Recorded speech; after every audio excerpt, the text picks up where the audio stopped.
Alors bonjour, bienvenue dans ce nouvel épisode, c'est Nicolas de la chaîne Mister Dividende, j'espère que vous allez tous bien. Aujourd'hui je vais vous présenter donc Progressive, une société d'assurance aux performances stratosphériques.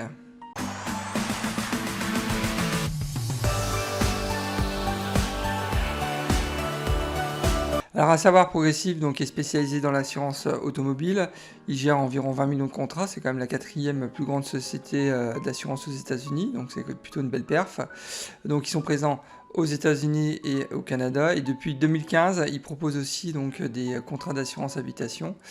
Donc et enfin dernier point, donc ils ont principalement deux concurrents. Donc le premier c'est Allstate, donc symbole ALL, et le second donc c'est Traveler Companies, donc symbole TRV. Alors avant de rentrer un peu plus dans le détail, je voudrais remercier Jonathan qui m'a demandé il y a une quinzaine de jours de donner mon avis sur Progressive. Donc merci à toi Jonathan, j'ai appris beaucoup de choses sur cette boîte, je ne connaissais pas du tout en fait. Et donc et aussi sur le métier de l'assurance en particulier automobile, donc c'est vraiment intéressant. Donc et surtout n'hésitez pas si vous avez aussi des sociétés que je souhaiterais que vous souhaiteriez que j'analyse, que je donne mon opinion, vous me laissez simplement un commentaire et en règle générale je suis assez réactif, donc n'hésitez pas surtout. Sur ma chaîne Mister Dividende, je vous montre comment j'ai réussi à gagner 300$ par mois de revenus passifs grâce à mon portefeuille d'actions à dividendes croissants. Alors n'attendez pas, abonnez-vous, c'est entièrement gratuit et bien évidemment si le contenu de la vidéo vous plaît, vous pouvez aussi liker la vidéo. Alors en attaque, donc Progressive symbole PGR, donc du secteur de la finance assurance en particulier. Donc ils ont actuellement un payout de 67%. Jusqu'à présent, ils n'ont pas encore annoncé une nouvelle augmentation du dividende sur 2021, mais ça ne serait tardé. Il faut savoir que le rendement actuel du dividende donc, est à 5,06%. Donc le prix se négocie autour de 96-97$ et donc on est sur une capitalisation boursière quand même de 56 milliards de dollars. Alors si on jette un coup d'œil sur le titre, on constate qu'actuellement donc son dividende est supérieur de 84% par rapport à sa moyenne sur 5 ans. Je vous rappelle que le dividende actuel était à 5,06%, alors que sa moyenne sur 5 ans donc est à 2,75%. Donc là l'écart il est vraiment très important. En parallèle, son PER est vraiment supérieur à la moyenne donc sur 5 ans, puisque donc, on a un PER chez Progressive de 19, alors que le PER donc, sur les 5 dernières années était à 15,8. Donc d'une manière générale, Progressive quand même est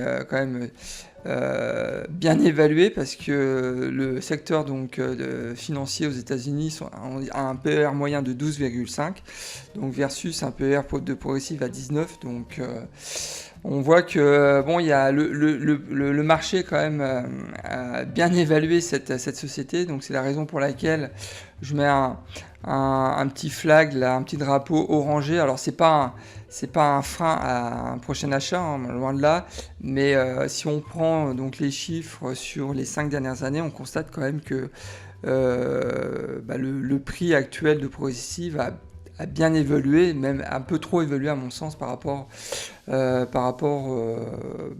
autres sociétés du même secteur.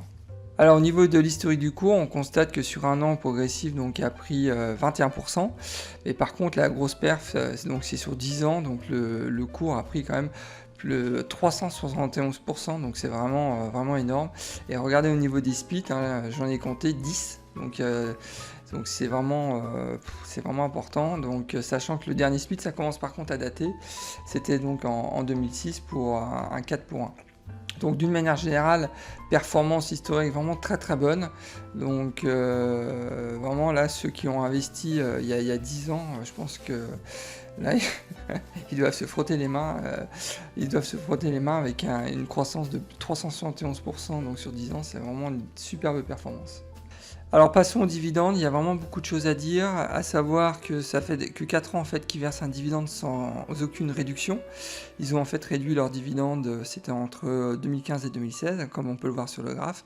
Et puis après, c'est to the moon, hein. C'est vraiment une croissance exponentielle jusqu'en 2020. Donc là, les chiffres parlent d'eux-mêmes, hein. Ça fait sur les 20 dernières années, ils ont augmenté en moyenne par an donc leur dividende de 31%. Donc c'est vraiment très important. Et si on regarde sur les 5 dernières années, ils ont réussi à augmenter leurs dividendes de 41% par an. Donc imaginez. Donc c'est vraiment, je pense pas avoir déjà vu ce type de statistiques. Ouais, non, je pense pas. Ouais. C'est vraiment impressionnant. Alors au niveau de la distribution, par contre, accrochez-vous, c'est vraiment particulier. Alors cette année, ils ont donc une distribution annuelle de 4,8 dollars par titre. D'accord. Par contre, au niveau de la distribution mensuelle, il faut savoir qu'ils ont donc et là c'est volontaire, je vous ai mis en fait l'historique de la distribution trimestrielle donc de 2021 à 2019. À savoir qu'ils ont une distribution donc trimestrielle donc de 10 cents par titre donc sur 3 trimestres dans l'année. Et le 4e trimestre dans l'année, ils ont une distribution annuelle. Donc là, cette année, ils ont distribué donc 4,5 dollars par titre. Et ensuite, ils ont eu donc 3 trimestres où ils ont distribué donc 10 cents par titre. C'est particulier. Sincèrement, j'ai eu un peu de mal à m'y retrouver au départ. Je comprenais pas. C'est la première fois que je vois ça. Mais bon, pourquoi pas. Au final, de toute façon, c'est ce qu'on a dans la poche en fin d'année. Mais voilà. Donc il faut le savoir. Moi, sincèrement, ça me dérange un peu parce que j'aime bien avoir des revenus réguliers et pas le yo-yo là, comme ils le font sur chaque trimestre. Mais bon, après, c'est un coup à prendre. En tous les cas, la performance, elle est là. Hein. C'est sur les 20 dernières années, augmenter son dividende de 31% par an, c'est vraiment colossal. Donc, vraiment très très belle performance de la part de Progressive. Alors au niveau des indicateurs financiers, tout est au vert. Le bénéfice par action donc, ne cesse d'augmenter depuis 2011. Un petit bémol peut-être sur l'expected donc 2021 et encore ça demande à être confirmé. Le chiffre d'affaires comme vous pouvez le voir donc ne cesse d'augmenter donc chaque année depuis 10 ans. En 2011 il était à 15,8 milliards de dollars et maintenant ils sont donc sur un expected autour de 45 milliards de dollars. Le nombre d'actions en circulation baisse progressivement aussi, je pense grâce à un plan de rachat d'actions. Donc c'est plutôt positif pour pumper le prix. Et ensuite au niveau de la dette aussi, comme vous pouvez le voir, la dette elle est vraiment minime. Donc vraiment la boîte elle est, on voit que là la boîte elle est quand même très bien gérée. Donc vraiment très très belle perf encore une fois de la part de Progressive et du management forcément. Alors si demain je décidais d'investir 1000 dollars dans Progressive, donc j'ai retenu pour l'exercice donc une augmentation annuelle du dividende de 12% et non 31 ou 41% parce que ça me semble vraiment trop optimiste, même si les chiffres sont là, ils parlent d'eux-mêmes. Je préfère avoir une approche un peu plus conservatrice. Et même en ayant une approche conservatrice, on constate que la première année, cet investissement va générer déjà donc, 44 dollars de revenus passifs. Donc en 2031, cet investissement va générer donc 139 dollars de revenus passifs et en 2041 donc cet investissement donc de 1000 dollars générera donc 432 dollars de revenus passifs annuels.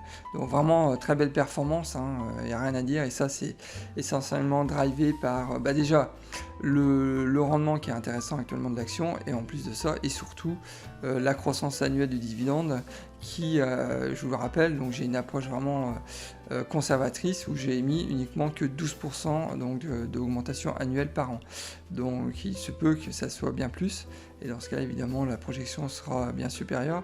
Mais déjà en ayant une approche conservatrice, on peut voir quand même que les résultats sont très très bons. Moi en règle générale je cherche principalement des investissements qui peuvent me rapporter à peu près 200 dollars et plus de revenus passifs sur les 20 prochaines années. Là, on dépasse largement les objectifs. Donc vraiment, une nouvelle fois, c'est un petit drapeau vert.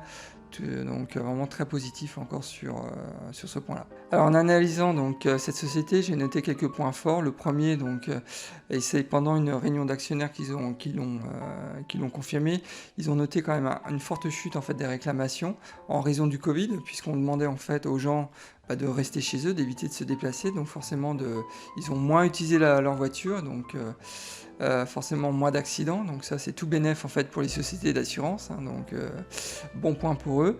Ensuite, il faut savoir qu'ils ont un résultat quand même plutôt stable en raison en fait de la concentration du business de l'assurance automobile, donc ça c'est vraiment un point qui est très positif. Je vous rappelle aussi qu'en 2015, donc, ils ont lancé donc, une nouvelle ligne de produits, donc, qui est donc, l'assurance habitation. Ils essayent de plus en plus d'avoir un chiffre d'affaires moins concentré en fait, sur l'assurance automobile. Donc, en 2015, ils ont lancé l'assurance habitation. Là, récemment, ils ont lancé aussi des nouveaux services type concierge club, service et Snapshop Discount. Donc, alors, j'ai pas encore de résultats sur ces deux nouveaux services, mais en tous les cas, on note quand même un certain dynamisme justement pour essayer de développer le chiffre d'affaires, donc ça c'est plutôt positif. Et enfin, j'aime beaucoup leur solution digitale, leur site il est très bien fait, la prise en main elle est vraiment très rapide, et ça j'aime beaucoup aussi. Alors j'ai noté 2 points de vigilance. Il faut savoir que le secteur donc, de l'assurance automobile, c'est un secteur qui est très concentré mais aussi très concurrentiel.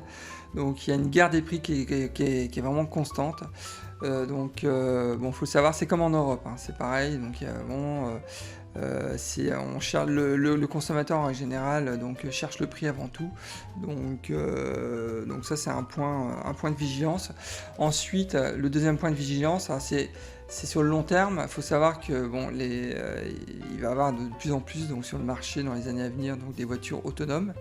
Et donc moi je m'interroge sur l'impact en fait, des voitures autonomes sur le business de l'assurance automobile. Il y aura forcément un impact, puisque demain, si les voitures autonomes arrivent sur le marché, il y aura théoriquement moins d'accidents.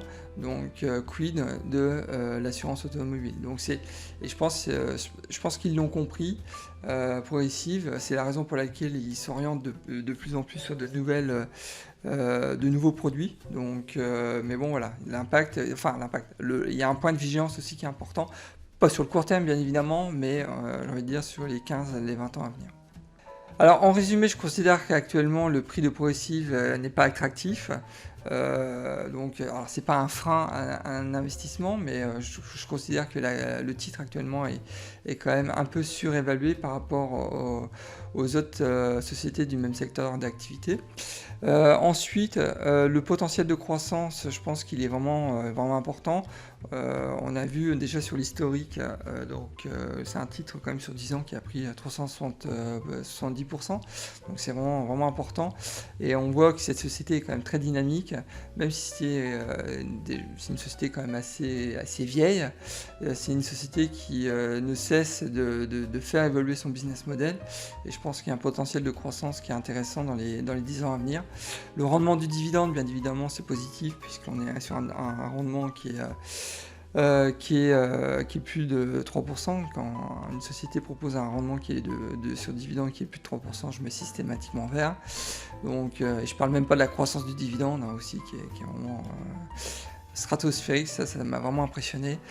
Et enfin, donc la projection sur long terme, je pense que je suis plutôt optimiste. Bon, il y a un point de vigilance quand même avec cette histoire de voitures autonomes, mais bon, je pense qu'ils vont s'orienter sur de nouveaux produits, donc il n'y a pas de raison que ça ne fonctionne pas pour cette société qui, on l'a vu, a des indicateurs financiers qui sont plutôt bons. Donc non, je suis vraiment positif à ce niveau-là. Eh ben, écoutez, on arrive à la fin de cette vidéo. J'espère que vous a plu. Surtout, likez la vidéo pour supporter ma chaîne, pour m'encourager à continuer. Donc c'est vraiment important. Si vous n'êtes pas encore inscrit à ma chaîne YouTube, je vous invite à cliquer aussi sur le bouton inscription. Donc en règle générale, je publie 2 vidéos par semaine. Donc voilà, écoutez, il est temps de se quitter. Je vous dis la prochaine vidéo et surtout bon trade. Au revoir.